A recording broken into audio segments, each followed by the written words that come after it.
Hey guys, welcome back to the channel. Today, I want to share one tip that'll help you make your travel photos more memorable.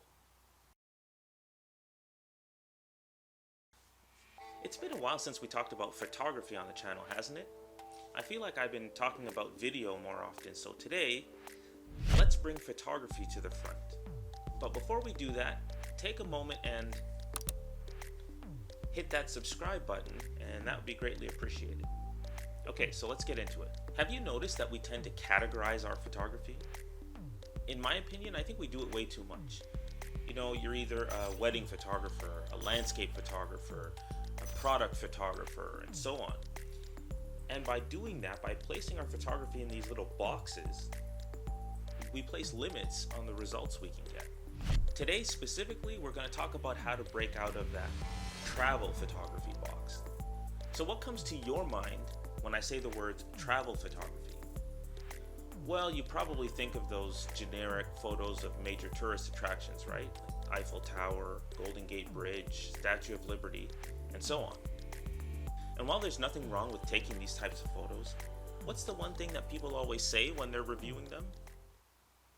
The photo doesn't do it justice. Of course the photo doesn't do it justice, because what they're doing is they're trying to use their camera to reproduce exactly what their eye saw.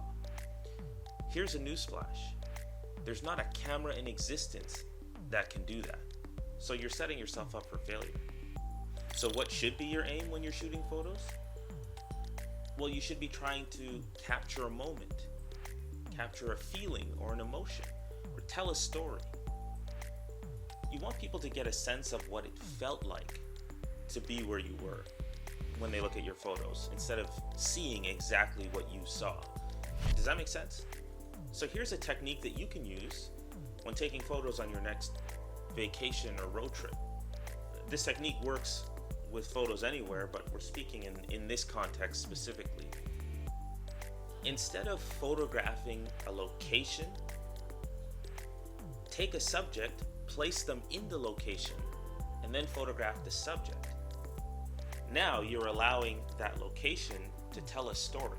Since you're photographing the person or subject instead of the location, even though the location will still be visible, it's not going to be the main focus of your photo. Let's look at a couple examples. Now, as you know, if you've been following my Instagram account, I'm a big fan of road shot. Okay, so here's one that I took recently. It's not a bad photo, right? Okay, now let's try the tip. Let's take a subject, place them in the road, and make the road the location, and we get something like this.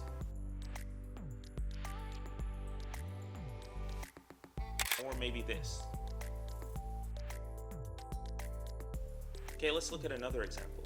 Here's a boardwalk that's not too far from here. It's a very popular place, and this is not a bad photo. Okay, now let's try the tip. Place a subject on the boardwalk and make the boardwalk the location, and you get this. Or maybe this. So the next time you're traveling and you want to document your trip, why not try this tip? You'll never say about your photos that they don't do it justice, and more importantly, no one else will say that about your photos either. Well, thanks so much for watching, guys. It was fun to talk about photography again for a few minutes. If you got something from this video, please give it a thumbs up and share it with someone who you think might like it. Hit that subscribe button if you haven't done so already, so you'll know every time I upload something new. Thank you so much for watching, guys. Have a great one, and we'll see you in the next video.